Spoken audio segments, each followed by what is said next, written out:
প্রিয় দর্শক, আপনাদের জন্যে আর একটি নতুন ভিডিও নিয়ে এলাম।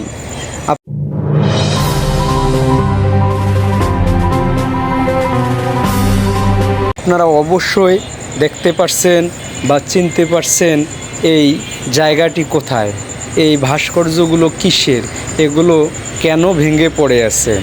তার আগে আপনাদের অবশ্যই জানার প্রয়োজন এই জায়গাটি কোথায় বা এই ভাস্কর্যটির নাম কি।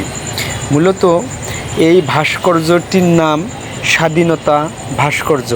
এটি বাংলাদেশের ঢাকা বিশ্ববিদ্যালয়ে ফুলর রোডে সলিমুল্লাহ হল, জগন্নাথ হল ও বুয়েট সংলগ্ন সড়ক দ্বীপে বাংলাদেশের ইতিহাসের ধারক স্বাধীনতা ভাস্কর্যটি অবস্থিত। মূলত ভাস্কর্যটি স্বাধীনতা সংগ্রামকে ঘিরে দেশ বিদেশের শতাধিক কবি, সাহিত্যিক, বিজ্ঞানী, শিক্ষাবিদ, সমাজ সংস্কারক, বিপ্লবী এবং রাজনীতিবিদ ব্যক্তিদের মোট 116টি ভাস্কর্য। এসব ভাস্কর্য একক বা আবার কোনোটি যুক্ত ভাস্কর্য। এই স্বাধীনতা ভাস্কর্যটি তৈরি করেছেন বাংলাদেশের একজন সুনামধন্য ভাস্কর শিল্পী শামীম শিকদার। মূলত যেমনই হোক না কেন ভাস্কর্যগুলোর অবয়ব, আসলে এগুলো দেখলে অনেক কিছু জানার আগ্রহ হয় মানুষের, বিশেষ করে শিক্ষার্থীদের। সঠিক ইতিহাস জানতে গেলে অবশ্যই প্রাচীনতম অথবা সেই দেশের ইতিহাস পড়তে হবে, পাশাপাশি দেখতেও হবে ঘুরে ঘুরে।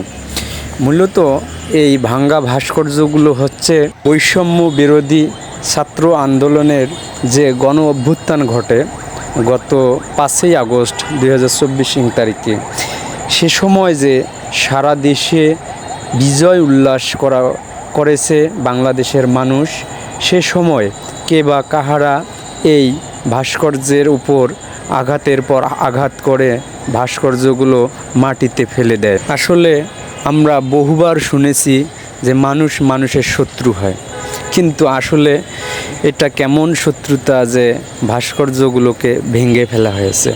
হ্যাঁ, এখানে যদি কোনো বিতর্কিত ব্যক্তির ভাস্কর্য থাকতো তাহলে আমরা যেমন নতুন স্বাধীনতা পেয়েছি, হয়তোবা সেখানে আইনের মাধ্যমে সেই বিতর্কিত কোনো ভাস্কর্য যদি থেকেও থাকতো তাহলে সেগুলোকে সরিয়ে ফেলা যাইতো আইনের মাধ্যমে।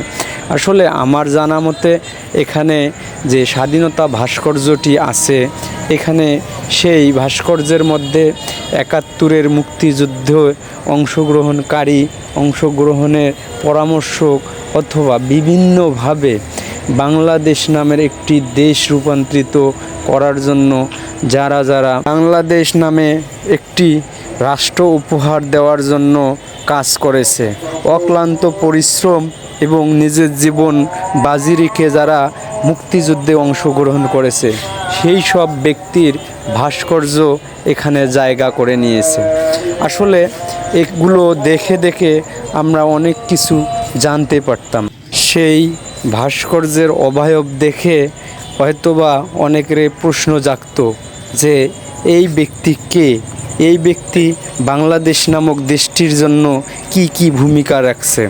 আমাদের অনেক কিছু জানা যাইতো এই ভাস্কর্যের ব্যক্তিদের সম্পর্কে। হয়তোবা এখানে যাদের ভাস্কর্য স্থান পেয়েছে, হয়তোবা অনেকের জীবন ইতিহাস আমাদের জানা নেই। আসলে আমাদের মতো প্রজন্মর